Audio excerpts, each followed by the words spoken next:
Hi everybody, it's Russ from my hammer. Well. If you're new to the channel, please consider subscribing, hitting the bell icon to be made aware of any time we put new content on. We'd like to thank, as always, our channel sponsors, Untuck It. Check them out in the description below. And I must apologise to AJ because I cut him off just as we was going to start the recording. So I do apologise. By the way, we've got AJ in today. How are you, AJ? How are you, man? I'm fantastic, Russ. It's really a pleasure to be on this. I'll be looking forward to it, mate. Let's go. I know, let's go indeed. And you were just saying before we started, you've been watching or literally. Yeah, I've watched a fair few of them, man. Since you let me know that you wanted me on, I've been watching. You know, it's amazing the people you got, the work ethic you've been chucking into this, mate. It's really impressive. I don't know whether it's something you started at the beginning of lockdown, first time. Yeah. For lockdown 1.0, we started it, and yeah, we're up to. God, what are we up to now? 200 and something, 230, 40, something like that. It's really impressive. Really impressive. It's pretty mental, yeah. And you got some amazing people on the show. Like I watched Anton's yesterday, you know, Harry. I've watched some of the older people, you know, Ray Winston and the people like that. It's amazing, you know. I loved Ray on his flag off. He was telling you. Yeah, everyone says that. It's funny, isn't it? Because it's like literally with Ray, we sort of sat there and we sort of, you know, sort of logged on, so to speak, and it was like, oh, he's like, are you in a pub, Russ? And I said, no, yeah, my mate's pub. I'm here, like, you know, especially for you. He went, oh, we'll go and get my fags then. And he started, and I said, Ray, but you can't smoke. You can't smoke in a pub in England. He went, you can in Sicily. And then just like, he's mental. He's absolutely mental. But yeah, it's all good, man. It's because everyone wants to talk about West Ham. You know, it's like it's not all doom and gloom. And yeah, it's nice to sort of have a bit of time just to look back. You know, football comes 100 miles an hour in it all the time. There's another game, another game, another game. So it's nice to sort of sit back and just reminisce and go, oh, hey, it wasn't all bad, was it? It's not that. And they're doing all right at the moment, aren't they, AJ, the boys? Mate, not too bad. I have to say, I ate my words with Moyes. You know, when we got him back the second time round, I thought, you know what, we got rid of him for a reason the first time, but he's done well. You know, I've seen you've been saying the Moyesification a lot, and he's done it again. You know, Michail Antonio looks like a changed man. Aaron Cresswell looks good in the left centre back role. You know, I've got to give it to him. You know, after the first, I wasn't too sure after the first game, and there was a lot of bad energy around the club with the selling of Grady and all of that. So, you know, I wasn't too sure how it was going to pan out, but we got some good results against Leicester and Wolves. You know, a couple of run of games that people didn't expect us to get anything. We got some good points there. So hopefully we can bring it through to, you know, the technically easier games. You know, Sheffield United coming up on the weekend. Hopefully we can, you know, the problem has always been, you know, when we have not expected to do anything and we're counter-attacking and, you know, we're soaking up pressure, we've always, you know, managed to get a couple of results. But when it's us trying to have the impetus to go and attack, you never really know, you know. No, it's true. It's one of those things where you know, when the fixture list came out, everyone was like, "Oh no, we got all these tough games." But we enjoy playing against the tough teams, don't we? It's like it's like a free hit. You know, when Man City comes to turn up, it's a free hit, and it's nice to have a bit of music underneath. So I really appreciate. I'm just writing it. And so yeah, no, it's all good. So I think with West Ham, I just think it's these next ones which are the issue, you know what I mean? Because the Fulham game, and it's happened before. You know, it happens that we always play those teams and get stuck against them. But we won the other day, so it was like, you know, it was weird that we didn't play well, but we won. We never seem to do that. We always seem to just play bad and lose badly, or we play well and get a point. So it was nice to actually like play not particularly exciting football, like grind a win out. So yeah, I've got to give it to Moyes. I think he's the right man for the job. I'll be honest. I really do think he's the right man for the job for what we need to do at the moment. And what will happen in 18 months' time, whatever, obviously his contract runs at the end of this season. I think they'll probably give him an extension. I would, just to build some stuff, you know, build like a project, you know. It's a proper project. You know, it used to be all that rubbish, you know, when Pellegrini and players signed down the yard.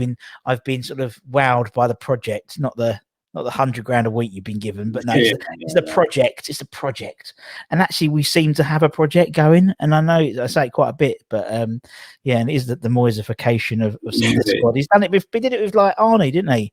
Did it with Arnie and stuff. So I don't think it's a fluke. And yeah, obviously everything will happen with Grady, you know. But I mean, has he, after these first couple of games? The result speaks more than that, you know. All you got to do, if you get 3 points every weekend, no one will remember it. But I would have been happy with it, you know. I thought he was good young talent. But, you know, bringing in someone like Said Benrahma, who looks like, you know, an equally good championship-style player, but, you know, quality winger.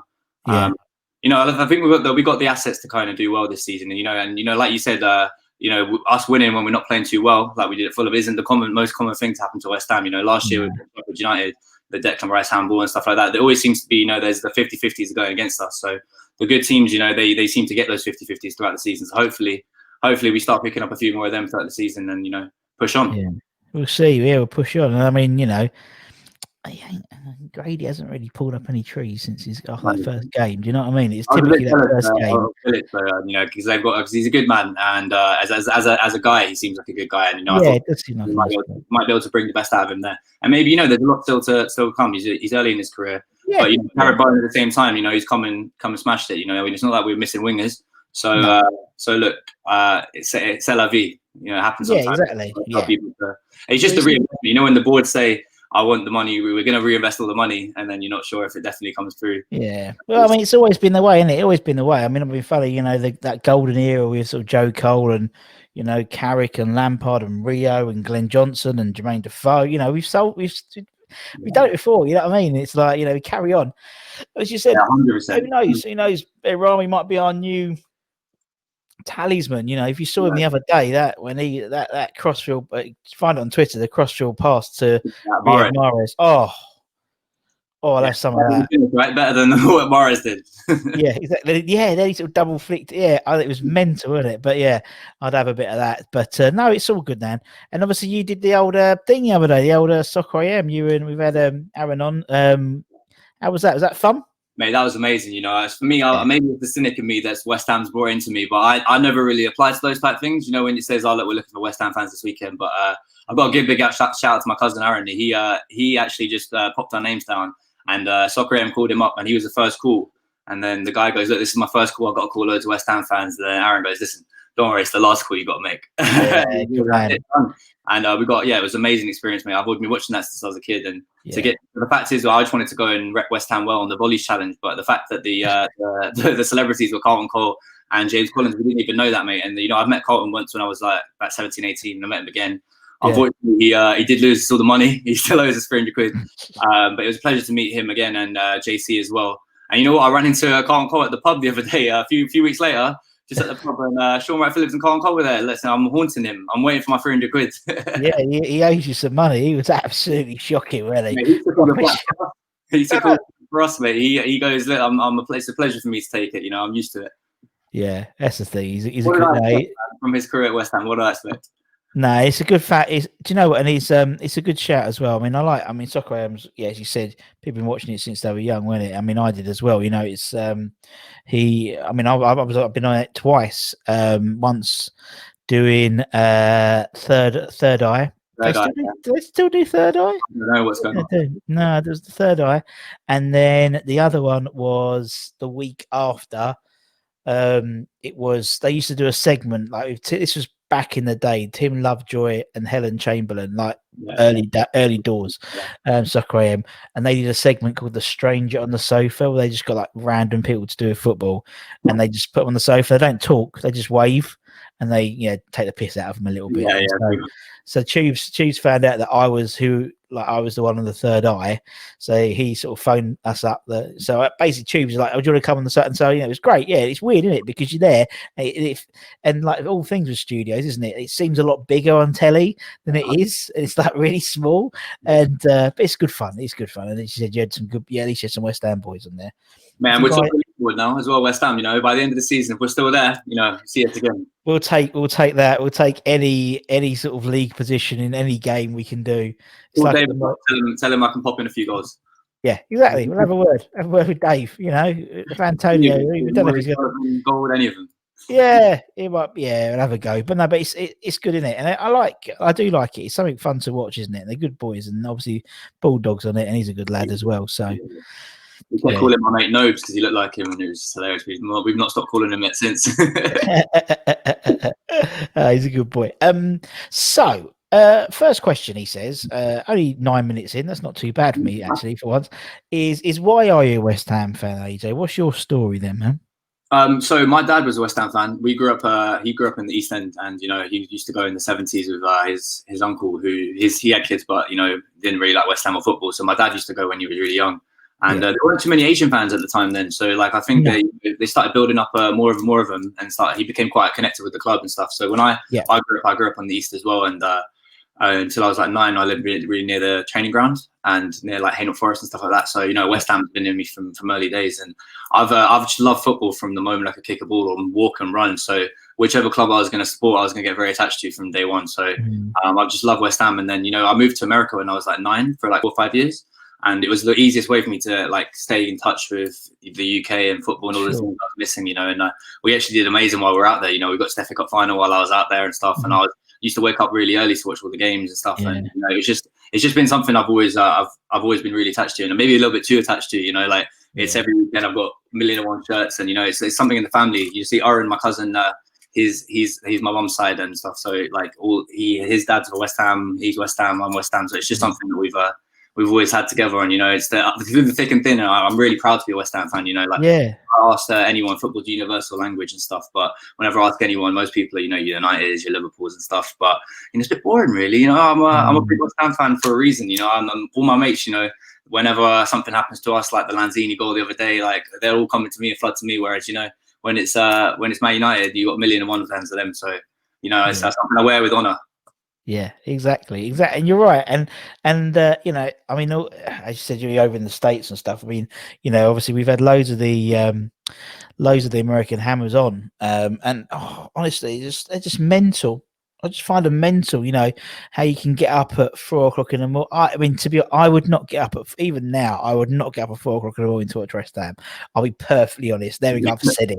And these guys, they're not just up. They're at the pub, and it's not just them. It's like the Fresno Irons. They've got families out there. They've got units. But they've got all their kids and stuff are out there as well. At 4 o'clock in the morning with bubble machines, and honestly, it's absolutely mental. But I think people would miss it. A lot of expats wherever you are in the world. Italian Hammers, I've seen, Delhi Hammers, wherever it is, people. It's amazing for me, when you see the comments of people flooding to the YouTube comments or whatever it is for the club, and they're really, really into the club, and they're not just plastic fans, they're proper fans, but they just want to grow, Definitely. I mean, we've had the Indian Hammers on, and he was mental. The lengths he's gone to try and put together a group of like Indian-based Hammers is just ridiculous. So much so that he was like, I think he had like. He went through the West Ham official Facebook group on Facebook rather, and he literally did a bit of positive social profiling and went through anyone who had an Indian sounding name. No, that's hard work, man. So it's like 300,000 names or something, and he'd contact them, and if they were like, no, we live in Walthamstow or whatever, like we live in Hornchurch or wherever, he goes, oh great. Do you know anyone in any of your family back in India who support West Ham? It's absolutely mental. He went through this process, but as you said, so much dedication to the cause. And I'm like you, literally, I don't realise it until like people mention it, but I'm always in West Ham tops. Literally, like we just throw a shirt on and then you walk out, and then someone ends up having a conversation with you, or not. See. 2 meters apart now. It used to be, but just having a conversation, particularly on holiday. Yeah, exactly. But we do this, and so we don't shake hands anyway, innit? Oh, there we go. That's what we do. Particularly on holiday, innit? My wife hates it. I can open the suitcase; it's literally full of West Ham tops. And if there is a West Ham fan anywhere in the vicinity of the pool area, they'll end up. I'll sniff them out. Same as if there's a crazy person, my wife always attracts the crazy people. They sort of those nutters on their own. That's who my wife will end up talking to. Well, she married me. She married me. What's what I'm saying? I've just dug my own grave there. But I love it. We're a special bunch of fans. I know everyone says it, but we are. I really think we are. Everyone probably does think that about their own club, but I think the thing that differentiates us is I hear other clubs fans talk about our fans. Like especially back when we were Upton Park, the energy created at that atmosphere there, and we're loyal fans, and I don't think we expect too much, and I think that's in itself a quality that we can express really well. We're proper fans through thick and thin. We're not just there when we're winning, and when we're in the Championship, we're filling the stadium every week. So proper fans. It's hard enough to get tickets to the games as it is, so I think that proves it. Yeah, it's a good point. You're right, and I mean, we get loads of non-West Ham fans watching the show, watching the channel, and they comment and they talk. They send me messages to say, "Oh, it's lovely. We love hearing it because it's like you guys like proper football fans." And whether it's Tottenham fan goes, "Oh, we haven't got anything like this."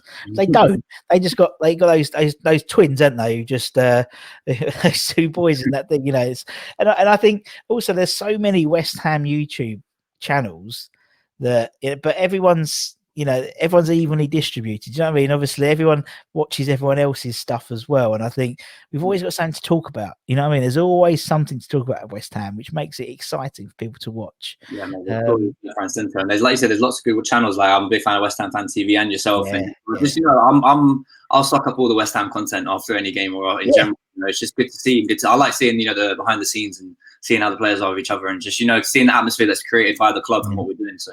Yeah, there's been a lot more of those videos recently, haven't they? Sort of those sort of training videos, those behind the scenes videos, and obviously they show them when we're playing well, but still you get this sense of a team. After a 3-0 loss. Exactly, yeah, he won't show that, but you get a sense of like there's a real team spirit there as well, and it also seemed to be pulling in the same direction. But I feel sorry for like non-West Ham YouTube channels, like. I've said it before. What does the Southampton YouTuber talk about? James Ward-Prowse. He's like, you can only talk about James Ward-Prowse and Danny Ings for so long, and it's like, that's it. There's no drama. There's no backroom politics. I went to uni in Southampton actually, and one thing I can say is that was a dull ground to go to watch matches at. I was a big fan of football in general, so I was still going down to some of the games down there. But it was not the same. That really gave me the opportunity to see what we have at West Ham in comparison. I saw a couple of 0-0s down there for West Ham, Southampton, and I just don't think the atmosphere was the same. No, it's not. It's very true. I mean, I went to Loughborough, so I was sort of bang in the middle of the East Midlands. So we could go to Leicester and Derby and Forest, and we could. So it was sort of a in the middle of quite a few. But there's nothing quite like us. I really don't think there is, and that's why people like it. As I said, that's why non-people watch our shows, because we're different. You say, when we're thick and thin, we haven't had much thick to go through. So it's all thin. So when we do have thick bits, like when we do have Lanzini, we hang on to that forever. We were playing that for years, that goal, and too rightly so. But unbelievable, mate. I can't believe it. It is no, it's brilliant. But then then you do have this sort of other side of being a West Ham fan, which is the cynical side, and everyone has it. And it's like it's almost like it's almost like Pavlov's dog. So when the bell rings, you get a bit of food. When something good happens, then you go, oh, brilliant, and then it kicks in the cynicism. So Lanzini's like, oh, it's brilliant, what a goal, what a great game. We shouldn't have been 3-0 down at half time. Moyes out. It's just like it's in the same breath. I love it. We've won. We beat Fulham, but we didn't play well. Who cares at the moment? Who cares? We need the points. Penalty aside, we would have been 1-1. So exactly. But that's what I mean. That's exactly what I mean about the West Ham people. We're all the same. It's like, oh yeah, but if it weren't for Lookman, his penalty would have drawn. But he didn't, he was an idiot. So there we go. It doesn't matter. For once, something went our way. Expect things to go for us. That's the cynic. That's what I'm saying. Exactly. The moment up for that pen, I'm thinking, no chance he's not slotting that. Yeah. And then someone to do that mistake against someone like us, that's amazing, because normally you see that match for day normally. Exactly, but it's the same. We've had all these 8 games, and everyone's like, "Oh yeah, well, we've beaten Leicester, we've beaten all, yeah, but we'll probably lose to Fulham." Just enjoy the fact. Just enjoy the fact we've beaten these Wolves. More than anyone, it's hard to give that commitment to. You just can't, can you? But that's the fun and games. Right, let's move on to this Hammers 11. That's the whole point of the bloody channel, really. So basically, everyone we have on, by a couple of people, have picked an 11. So the only rule is you have to be alive to have seen them play. That's literally the only rule. Now I know because before we started that you have copious amounts of notes. So I appreciate the dedication to this, Ajay. So that's the only rule. You have to be alive, seeing play. You can play whoever you want, whatever context. Doesn't have to be the best players. Doesn't have to be the fate. You can be whatever you want to talk about. That's the beauty of the show. So right, let's write Ajay down. Right, okay. So who's going to be in goal? We'll start off in goal. That's easier. Yeah, it makes sense. That was actually probably the hardest one for me, other than left back, because the first shot I ever got was actually Shaka Hislop's. Yeah. I was really young, and I was never a keeper. I fancy myself a bit of football, right? And I'll play a bit more like the Cam Roll, the Lanzini. But the keeper was the first shirt I ever got, and I have no idea why. My dad's trying to tell me it's because I like the elbow pads and I like Shaka Hislop, and I played a tiny bit in goal. I've actually got it here, just so I thought I'd grab it. You know, who has this green? Oh, yes. With the elbow pads. The green. It's still, I mean, I was going to stick it on, but it's about half the size of me now. But mate, I must, for some reason, I must have loved Shaka Hislop a lot. You know what, he was a great keeper for us. Love him. Man. But last minute change, I'm going to stick with Rob Green. Oh, last minute sub. That's it. Yeah, just because I'm thinking back to the memories I have, I can really tangibly remember. And I think Rob Green, you know, he was a great keeper. I remember distinctly this game against Arsenal where he was absolutely unbelievable. And I remember there was a season where the first few like every pen that he was facing, he seemed to save for a while as well. And you know, he was a great keeper for us. And the fact that he got to the England team, and it was a tough time at the time for the 2010. I think there was a lot of competition. No one knew who was actually going to start in goal for that first game against the USA, and it was actually Rob Green. And I was so gutted through when he slipped that ball. But you know, that's the most quintessential West Ham thing ever, right? He's done all the hard work, and then fortune's always hiding, right? But great lad, definitely seemed to be a good character, smart guy, definitely brought something to the changing room slightly differently from what I hear. And he just had a good career. I mean, maybe not the most football fan of everyone in the world. And you know what? It was really tough because I watched Shaka's interview with you on this, and what a guy, you know, what a bloke he is. Great guy. And, you know, I remember when Peter Crouch scored against Trinidad and Tobago, I was a little bit like, poor Shaka, you know. But, he's a good guy, but I'm going to go Rob Green. Rob Green, yeah. And it's funny, everyone mentions that Arsenal game. And we had a bit of, when we interviewed Jimmy Walker, he picked up, he didn't, I wasn't really talking about, you know, that game in particular, but he picked Rob Green for his team, which is like, okay, don't pick yourself, okay. All right, pick. And he said, he was like the model professional, and like he spoke about that game. So on the Friday, and I always mention it when Rob Green's name goes on the Friday, he was training with Roy. It was him, Roy Carroll, and Rob Green. So it's not a bad set of three. Plus Ludo as the reserve, as the coach. Everyone finished training, and then Jimmy and Roy had showered, having something to eat. They're probably going down, you know, 195 or whatever the Friday night or something like that for a couple, but Greeno was still out there doing one-on-ones with Ludo, like for a couple of hours after everyone else. And then obviously then come that game, he had about, I don't know, after 10, 12 one-on-ones, you know, and it just shows he's an absolute model professional. And because Jimmy's at Ipswich now, and he says that any new keeper he works with, he gets them to watch Rob Green, because he's like the guy you need to watch. You need to be like him, and less like this one, but more like this one. You know, not necessarily the best keeper. He said Roy Carroll was a better keeper technically, but Rob Green just had the package. But as you said, yeah, something a bit different, which is good. Right, okie dokie. So let's put Greeno in. So are we going to play 4 at the back, AJ? Yeah, I'm going to go with 4-2-3-1. 4-2-3-1. Nice. Okay, let's go with left back then, because you had trouble with that one. Yeah, just because, you know what, if I'm being honest with you, I don't think we've been blessed with the best for that time. I used to like Ilunga in that first season, you know, on loan, but you know, the moment he got the contract, it seemed like all of his talent dried up. It always happened, didn't it? Always happened. We get him on loan. It was always like you know when you get like you think you've got a good car, and then you put the money down, and you find it's like a shut and cut job. That's exactly what it.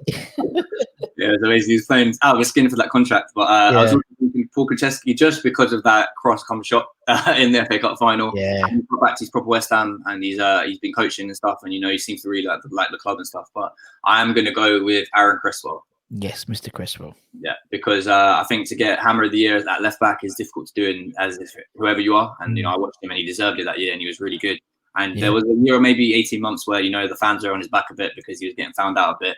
But you know, I think this left centre back role he's played a few times now. I think he's absolutely quality in it. You know, it gives him the best opportunity to like hang back a bit and get those crosses swung in. But also, you know, he isn't being beaten for pace all the time as much, and he doesn't have to beat everyone like Alpha Masuaki is doing in that wing back role. He's marshalling the defence. He's been there a long time. I think he seems like a really good lad to get someone with Nobes and the British core in the team. I just feel like he's proper West Ham, loves it to be here. And you know, he's done unbelievable things. A couple of goals he scored throughout the years have been really, really good. I remember one against Leicester, where again right at the end where they scored again, they equalised to us. But for a split second, it looks like we were about to beat him, right? And he scored some unbelievable goals, some good free kicks, marauded up and down the left, and he's become probably a solid left back for us. But I don't think it's the best position for me that I've been alive to see. I heard Julian Dix was brilliant. I heard my dad's told me lots about a couple other players, but for me it's Cresswell. Yeah, and you're right. He's sort of found this new lease of life at sort of it's right. It's almost him and Masuaku. If you could breed them together, a hybrid, I think you'd have probably the perfect left back, because I think you'd have a very good left back, because you'd have Cresswell's defensive. He's got good defensive, now, so he can position himself, but he hasn't got the pace. Where Masuaku has the pace, but he's not particularly defensive minded. So. One thing I say about Masuaku, mate, he has some of the best feet I've ever seen at West Ham. Honestly, my whole time being there, he just loves taking on people. If someone could do a highlight reel, I think, remember there was a game against Chelsea, we won 1-0. A few seasons ago, I was on a coach watching it. I just couldn't believe some of the stuff he was doing. Like he gets it, beats a man every single time. He's got the quickest feet for a left back I've ever seen. Yeah, well, is he a left back, left wing? It's like, he was stuck in left wing the first game we got him, isn't it? So I think he sees more of an attacking side to him, and I think that's what this formation is doing really well. I think that's the best upgrade we've had in the formation, is that left side seemed to be a bit of an issue for us, but we're really solved it at the moment. Seemingly, fingers crossed for the foreseeable future. Definitely, and I think someone mentioned when he was first signed from Olympiacos, I think Masuaku said he wasn't a traditional left back. He only played there because he was put there, and okay, well there we go. There's your answer. And Felipe Anderson played left back for Lazio sometimes, so it's even he's been squished there. So Antonio played right back, didn't he, for ages as well? So right, okay, let's put him in. Right, let's go right back then. Let's go the other side. You just actually spoke about him. Unfortunately, I'm going to do what the kids do on FIFA nowadays and just wherever they can to fit in the best players in the team. I'm going to go with Michail Antonio, which is unfortunate for him, because I think his performances and his actual upgrade in his work ethic deserves the striker role. He's been progressing further up the pitch as the years have gone on, and he wants to do that, it seems. But just as a nod to Bilic, and that season where he was unbelievable at right back, scored about 8 goals, 10 assists, something from right back, whatever it was. I've made those numbers up, but it was decent. It was really good. He was absolutely killing it at that wing back role. So I'm gonna stick Michail Antonio, which is a bit of a disservice to how important he is to us now. I think he is the most important player in this team, bar a few. We look like he's an absolute handful, and he's bulked up even further than I expected. And his work ethic and his ability, and I love the fact that he came from non-league and worked his way up. Yes. And I heard a podcast to him the other day with I think it was Akin Fenwa, where he's talking about what he's had to do to get here and stuff like that. And I think he really does put his heart on the line. He works hard, and he may not be the most technical player. I've seen he's done every single game for a few seasons ago. He would pop one over the bar every single game just from popping, and he does love the knock and run. But you know what? He's found a system that's working for him, and he's worked hard at it. And he may not be the best in the rondo, but he's proper West Ham. That's all we ask for: someone to work their nuts off, and then he's sticking the goals in them. He scored 40 of them. You know what I mean? So he's a good lad. Unfortunately, I'm sticking him right back. Just because I love the way you described it as FIFA-esque. That's so true, isn't it? You just put Gareth Bale can go left wing back. It sort of works. I get the position changes, all right. But I know, and what I think about Antonio is exactly that, in that you said about how he sort of has worked his way up, and I think you just get a bit better type of appreciation for football. When you work your way up, he's had to go for the hard way. He hasn't come in as a 12-year-old into a Premier League academy and just just walked his way in. He's had to graft and play in some shocking pitches, and all the way from Hamilton, Richmond, or something like that. He started off at, and he worked his way all the way up. I just think it's like him and Vardy and people like that, and they really appreciate it. You've got to give them respect there where it's due, because it's not easy. And mentally that's hard as well, because sometimes you think, am I going to make it? Am I going to go to the heights I think I deserve? And he's created them for himself, so big up him. Yeah, exactly. Right, okay, centre half. So he's going to be your first centre half then, AJ?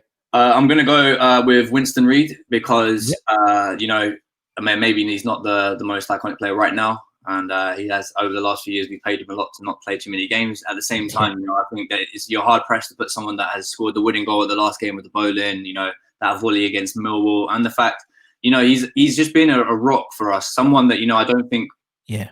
From a country like New Zealand, where you don't really particularly get the best players in the world, I think he's been absolutely brilliant. He was a good captain for New Zealand, and he's a leader and he was a strong defender. And on his day, he was really, really good. And I think just for the fact that he scored that goal at the bowling, I'd be hard pressed to not keep him in that, mate. He'll always be there. That alone was worth it.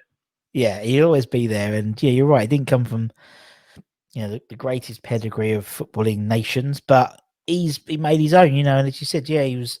Particularly in that championship years, he was knocking on the door with, Liverpool and Arsenal apparently were after him, and stuff like that. And yeah, you're not shit if that happens. You know what I mean? So no, he's top, and you never know. Obviously, he's playing quite well over in Kansas, Sporting Kansas. So who knows? He's only on loan. A little bit more than Greg Dawson, so we'll see. That's my reasoning. That's why I think we got him on loan. I really think that's why we got Craig Dawson on loan, because. Just because you got Winston Reid potentially coming back, I believe in January. I believe that he runs out in January, so we'll see. All right, Rido's in. Who's Rido going to partner? Obviously, we've had some decent players over time. I'd like to give a shout out to Anton Ferdinand just for that massive ball against Fulham, that volley, unbelievable, and he seems like an unbelievable guy as well. Great guy. I think if it wasn't for Rio, he would have been a lot more respected. He was in a little bit in the shadow of Rio Ferdinand just because he's the same name. Of course, Rio himself was a be tough press. If I was maybe a year or two younger, I'd be sticking Rio in here just because of how brilliant he was. But I think I never got to see as much of Rio as I'd like to. I remember really. I think he was an unbelievable player in that class of the young lads there. I think they all went on to do amazing things. So big up them. But I'm going to go with James Collins. Yeah, JC. Top guy, I watched some videos the other day of his first spell here, and that Ginger Barnett was unbelievable. He came back even more West Ham. He came back, right like a Sam Ginger Pele, always with that near post flick on header that went in, and mate, he embodied everything that you needed to be in a centre back, which was hard as nails, put your body on the line, and I think it galvanised the whole defence at times. He really was like a figurehead there, and he's proper West Ham. And when the other day when I met him at Soccer AM. He unbelievable guy. What a guy. Hilarious, and he still loves the club. I think that he would love to be involved in the club at some point going forward, whether it be, coaching or just being part of the media side of things. I didn't even know that he was retiring on that day.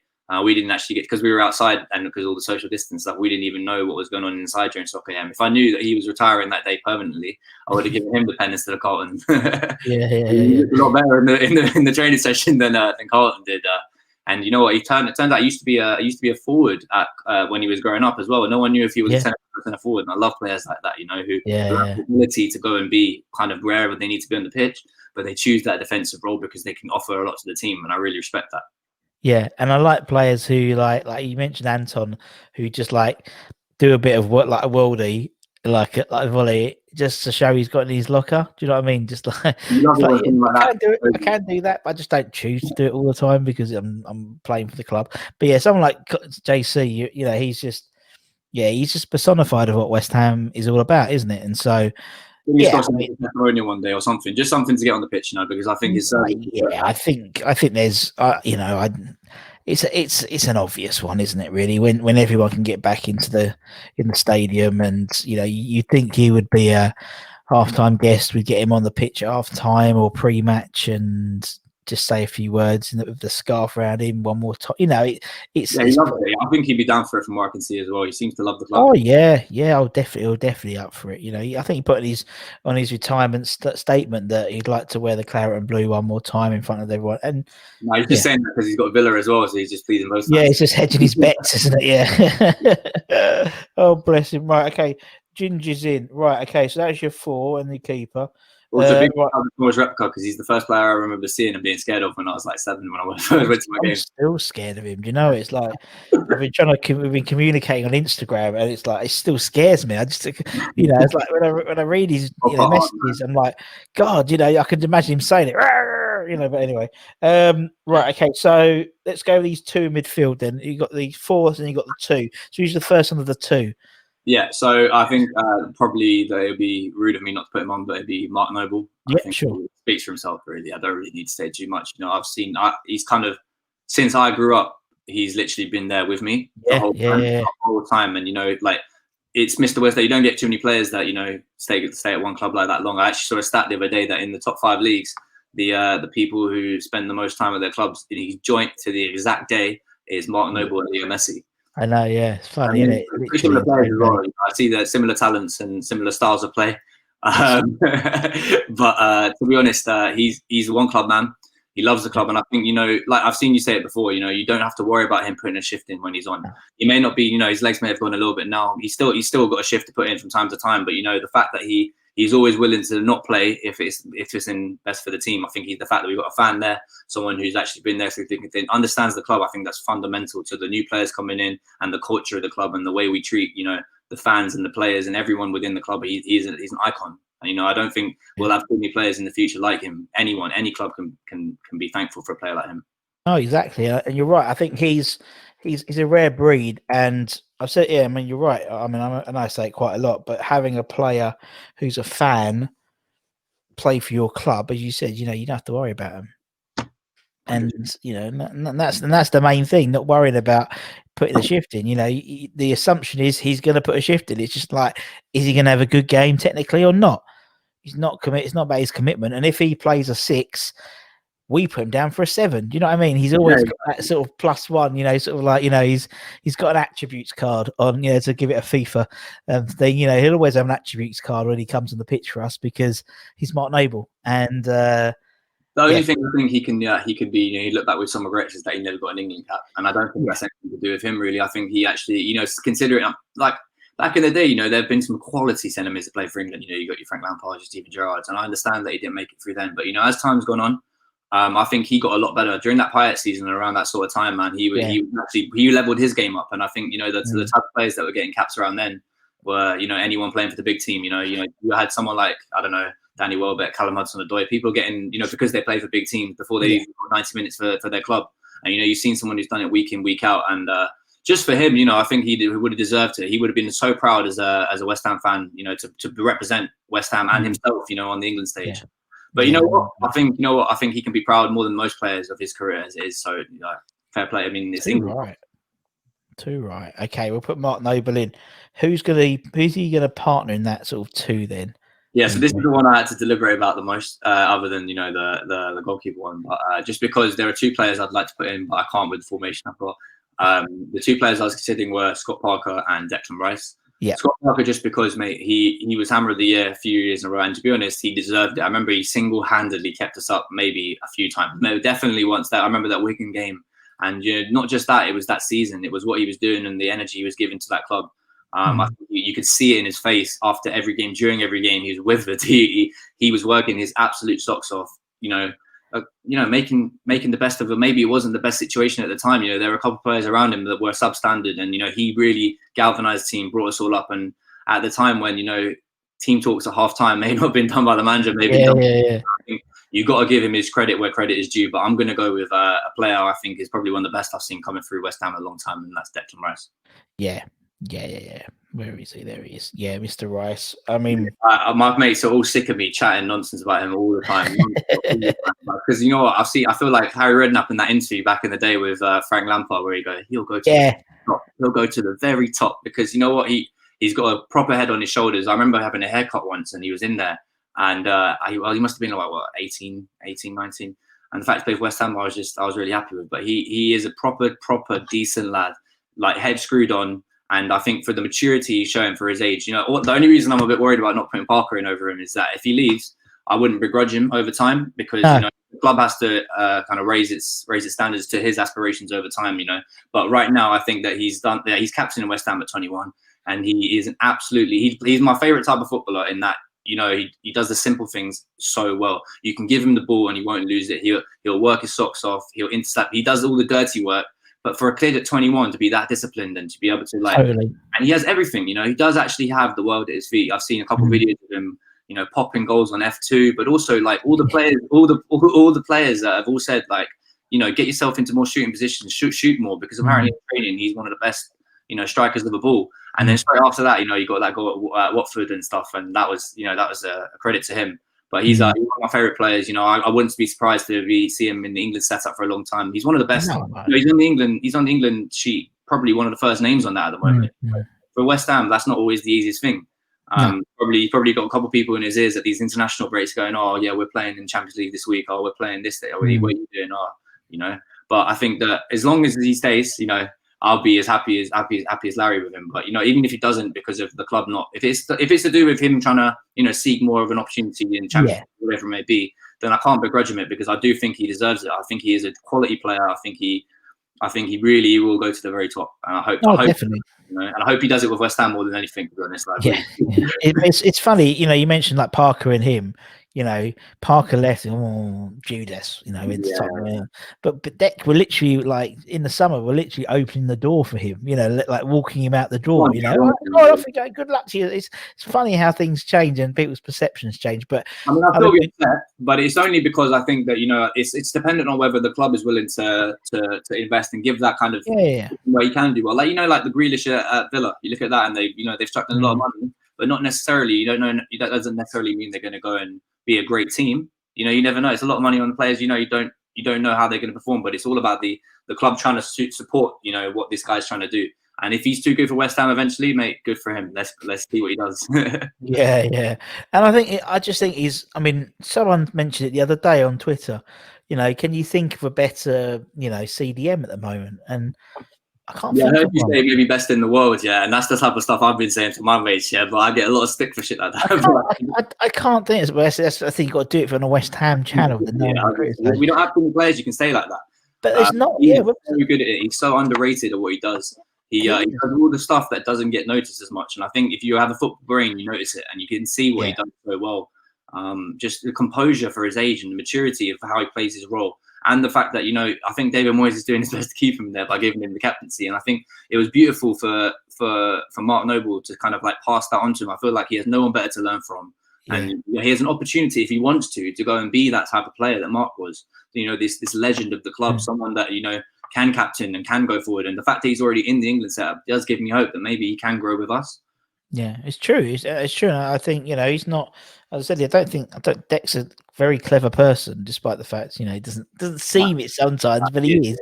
He's very perceptive. And I think, you know, he knows on social media that, as I said, if Mark plays a 6, he gets a 7. And he won't get that level of love from if he plays at Chelsea, who didn't want him when he was 14. Yeah, Frank wants to play him.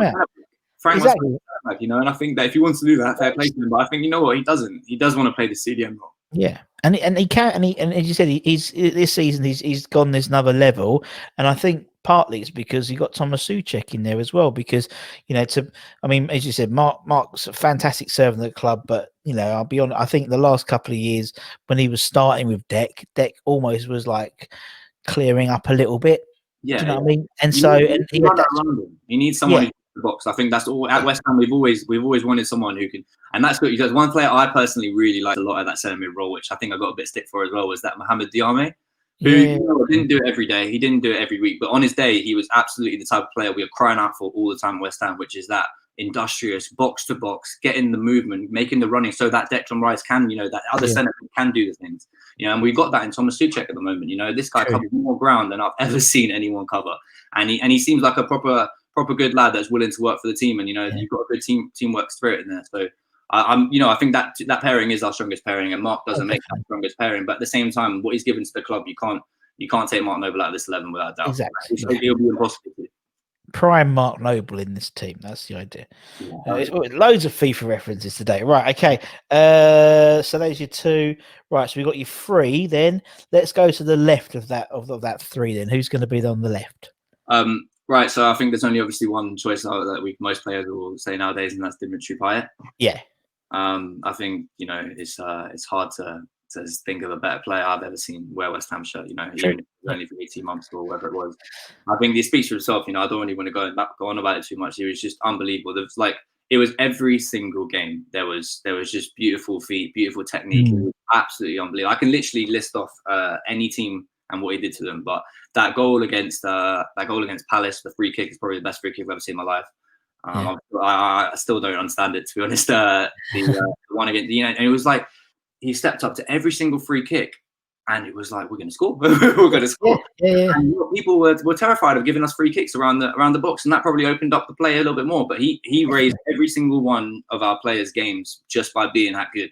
He wanted the ball, and he made everyone look better. Lanzini was the burden on Lanzini wasn't to be the only player that was creative. He then got to be that. True.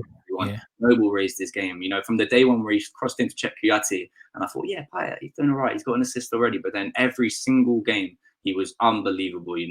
I distinctly remember when Liverpool, when he came on or something, and he got Coutinho sent off just by doing a Rabona around or doing a little Maradona stuff, and he was just on a different level, and the class he showed was world class. And the fact that there was that period where at the end of the season they went to the Euros and he scored that winner in the first game, and for a split, for an hour or two, we had the best player in the world. We simply had the player that was more talked about. My cousin Oren was actually at that game. And I can't imagine what it must have been like watching Payet score at the Euros in his home nation of France. Yeah. And he's a West Ham player.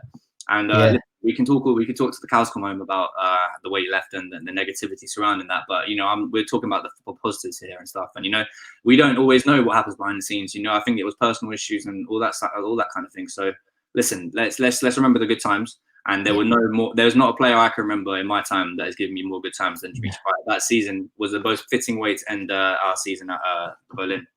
Oh, definitely. He was just he was just another planet. He really was. And we said it before. You don't get players when West Ham don't usually get players who are in their prime, in their pomp. And he was, and it was he was just amazing to watch. It was unbelievable. And he was just a phenomenal player. Remember the Rabona assist to Antonio? Just the capacity of stuff like that. It brought a smile to my face the way he played football. And, he was just the goals on goals.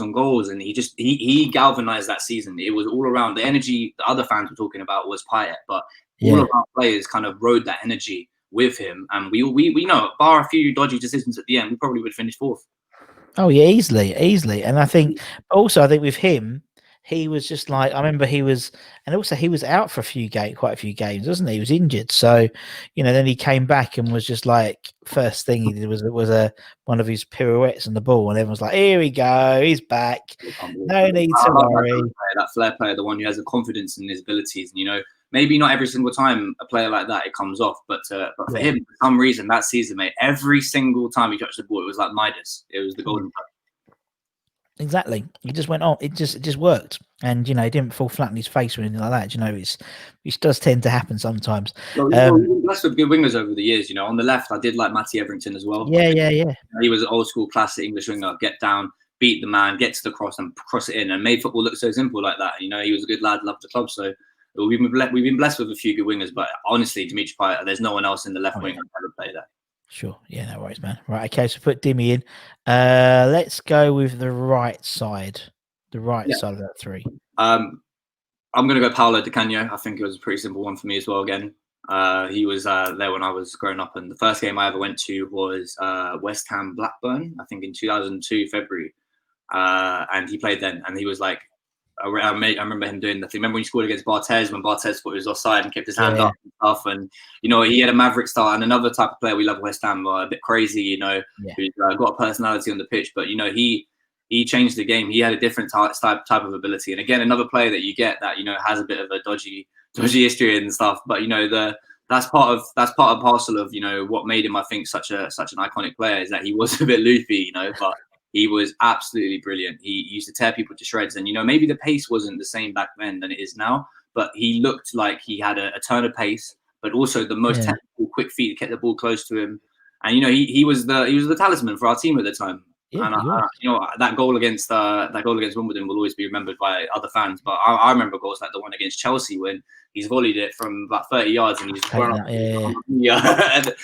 And I love that story of when Harry talks about the 4-4 when he was getting kicked to pieces, and he goes off, and he sat on the floor. He's a character, and even the one where he got the Fair Play award for the cross the ball in, but the keeper he's caught it. He's not your typical player, but he's another one that I think we're proud to say we had at West Ham, and he really was something special. He was a special player. Now, obviously, for me, Payet was technically the best player, but Di Canio was the best player because he had that sort of personality. He was just a personality as well. And I think you'd go to watch him as a character more, just the same as if he was going to watch him as a player. Do you know what I mean? He was just like he was absolutely brilliant, and fantastic player.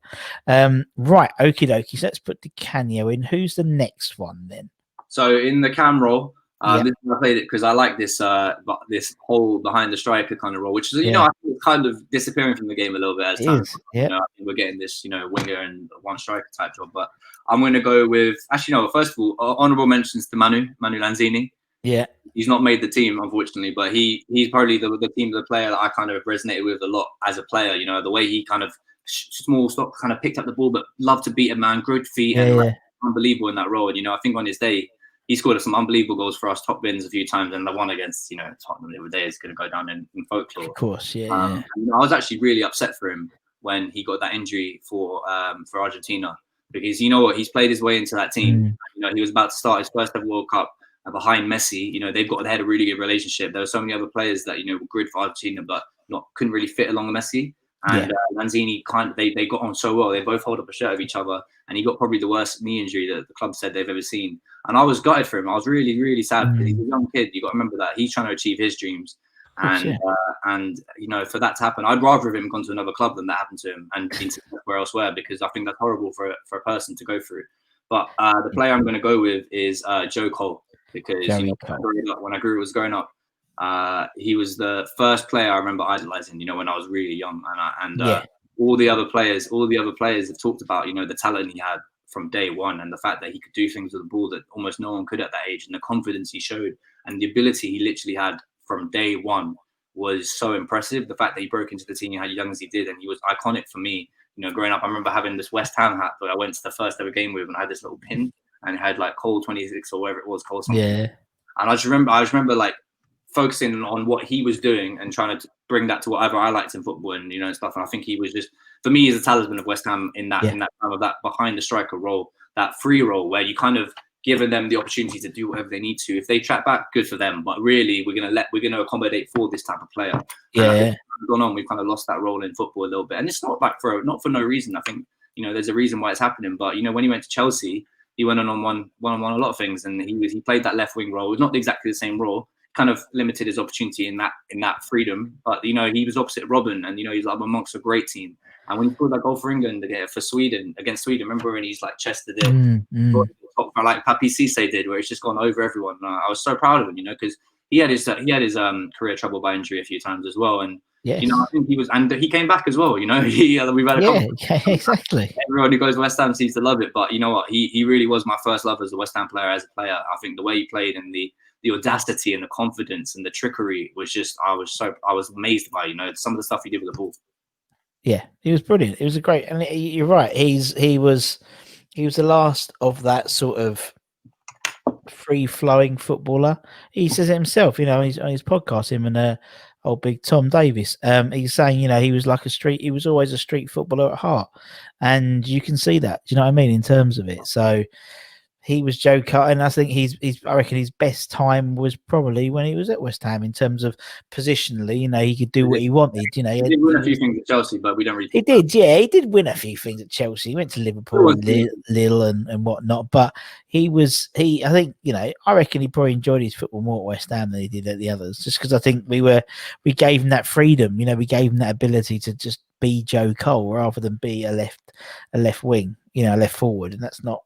Joe, he was part of that group of young players at the time. I remember Harry's talking about it as well. Something I've always wanted to do is, like, as a filmmaker, I'd love to kind of get someone to do a documentary on that class of whatever year it was, not 92, the forgotten, 92, where we had Jermaine Defoe, Joe Cole, Michael Carrick, Glenn Johnson, Rio, Frank Lampard.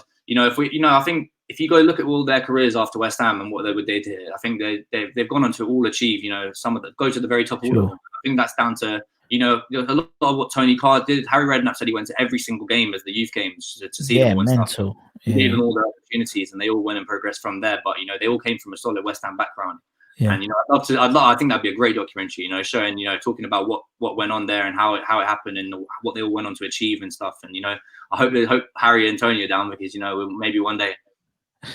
Yeah, it's true, and you talk to a lot of the ex-players, and they talk about West Ham. They talk about how they, it was Stuart Slater. So Stuart Slater, he's when at the age of 14, he had Ray Stewart turn up to every one of his games, every Sunday game. At 14, he's like, people don't know about all that stuff. I think that's exactly, yeah. Of these players than what they did after West Ham. But for the fact that they had to be one scouted, one trained, and taught how to get to the beginning, there's a lot of the development work that's gone on there that's not spoken about. And I think that's down to the Academy of Football. That's what I grew up knowing West Ham as. We've already produced great players, and that was probably the best crop we've had in a while. And we all talk about the Beckhams and all this, right? But it's the forgotten man at West Ham that I think one day needs to be shone in the spotlight. Yeah, no, definitely. Yes, that's a great shout. Right, okay, so we'll put Joe in, and then who's going to be the main man? Who's going to be the one getting these goals? Then AJ, that's the question. Yeah, there's a ton of men that could have been here, but we've been blessed with countless fantastic strikers at West Ham. David Gordon, David Solomon brought some unbelievable players. There's been a few wrong decisions over time. They'll remember the David Di Michele's and David Di Michele was all right. He was all right. I liked him. An era where there was probably like 50 strikers, they scored about one goal each. Yeah. But I don't think we've had the the most prolific of strikers over time. The fact that Carlton Cole was our second or third ever top scorers. But I think there's a couple of players that didn't ever reach their full potential. Dean Ashton was one of them. He could have gone, done really well. He got injured on England duty. That's a classic West Ham again. Demba Ba did well for us for that season. Diafra Sakho, all of them. But I'm going to go with Carlos Tevez just for the memories of what he gave me, and that I distinctly remember where that day he signed. I was actually at my cousin Aaron's house, the one you had on the show, and I remember we were watching Sky Sports News. And I must have been a kid. I must have been quite young still, and we just couldn't believe it. Like I was playing Football Manager, I think, at the time, and knew who they were and stuff. And I'm like, what is going on? This is the dodgiest deal. And because I was in America after that, I was only at my cousin Aaron's for the summer because it was back in London. When I went back to America, it was like for some reason I had this little tiny photo of that. When Pardew's holding it up, where they look like they've just been bundled out of the car. It was like it was my baby. It was like it was my kid. I just kept it in my wallet, and I couldn't tell everyone about it. I was just like, mate, we've got Carlos Tevez, and it didn't work out for him the first 15 or so games.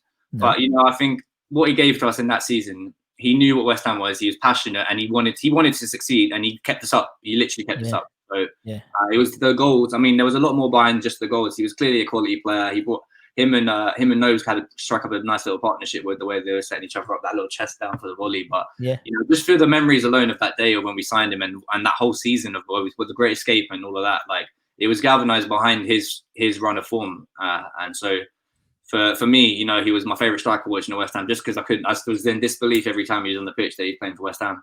At the same time, I think it's rude to put in players that have only been there for half a season or wherever it was, really, because you got your Bobby Zamoras, who unbelievable player in his day, and you got Marlon Harewood, who if he'd scored that goal in the FA Cup final in the last second when he didn't have cramp, we'd be talking about him forever. And he clearly still loves the club, and he's still around. And Carlos, he went on to bigger and better things, but like you said in a few of your ones, that when he came back and did this at Man United, it just showed, he was grateful for the time he had us, and we always knew, look, he was a stepping stone.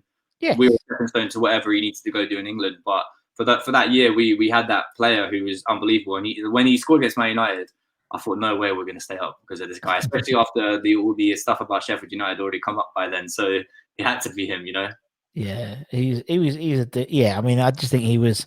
He wasn't around for a long time, was he? Really, but he just made a massive difference for being there for 6 months. That Tevez 32 shirt will always live in my memory.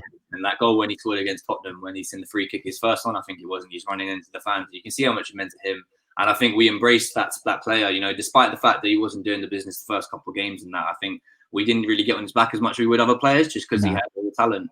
It's a pity Mascherano didn't really get a game, but I guess Hayden Mullins was playing too well. Hayden Mullins was I mean, and to be honest, and we've interviewed quite a few players of that time, and they and Hayden Mullins was one of those players who didn't get underrated. The accolades. Yeah, really underrated. So I was hoping good things for him and Watford. When last season when they were going down, just because I think just as an ex-West Ham man, you want to see him do well in the future.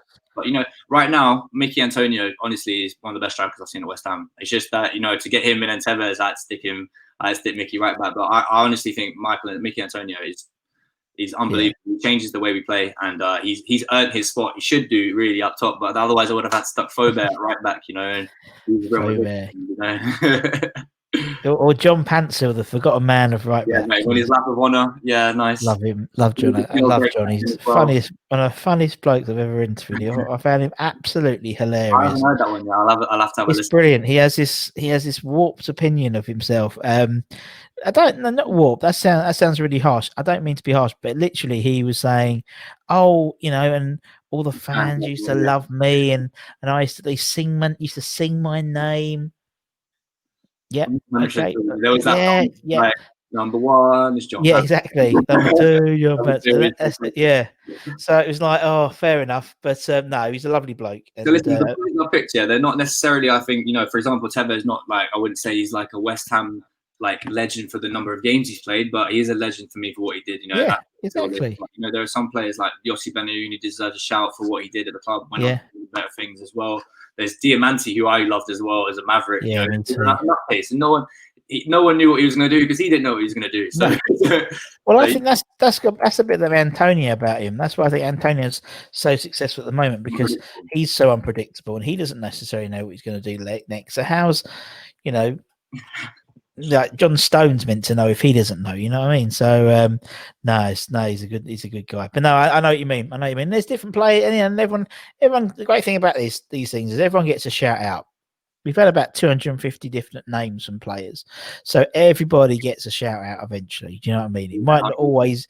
It might not. Yes, Carlos and Di Canio, and they get the plaudits, but sometimes Hayden Mullins gets a shout out, or Jonathan Spector, or or a Rita Ilunga, or Bernard Lamar. 2 goals against United. I remember that. Me and my the game he's like, yeah. Do you remember? It's like John Spector's like, what the hell is going on? Where's this guy been? He's been like wandering around for Man United, and now he's like actually this defensive. Yeah, mate. He was alright. Mate, the thing is, we've had some dodgy players throughout the years as well. But I loved all of them. That's the problem. Like you love them all. Yeah, exactly. I had this endless debate about whether Freddie Piquion was good or not. Yeah, I used to love him. Ice pick, but he didn't score the most goals. But we've had our share of good players and we've had our share of not so good players. But as long as everyone's running for the shirt, working hard, and give it their all, I don't really mind. No, exactly. And as long as you said, as long as people are giving their all, that's all we really want. We want a team that are going to fight. And as I said, I think at the moment, we've got a team that does want to fight at the moment. That does want to play. And I said it before. I find them a little bit nasty at the moment. That they play a bit nasty, and I think why not? We've been a soft touch for a long time, and so it's nice to see us actually have a go at teams and try and bully them a little bit and stuff, because they've been bullying us for years. So it's like time for us to get our own back. But no, it's all good. Ajay, man, it's been lovely chatting to you. An hour has flown by. It's ridiculous. Thank you for having me. I really do appreciate it. What you're doing is brilliant, mate. Cheers, man. All the West Ham fans that I know are loving it, and if you ever need any more, all the Soccer AM lads are buzzing to come on one day. Yeah. Send them my details. You follow. My details, AJ. Get them in, and we'll get them all in. We'll get them all on. It's always good to talk to people. And thank you, and obviously thanks everyone for watching. If you're watching on YouTube, give it a share, give it a like, subscribe. If you're listening to it on Spotify, Apple Podcasts, Google Podcasts, give it a subscribe as well. And from myself and from AJ, take care, everyone. Stay safe. Wait. To wash those hands. Let me start again. And for me and AJ, take care, everyone. Stay safe. Wash those hands. Come on, you irons, and we'll see you very, very good. Now we do it. Take care, everyone. Much love.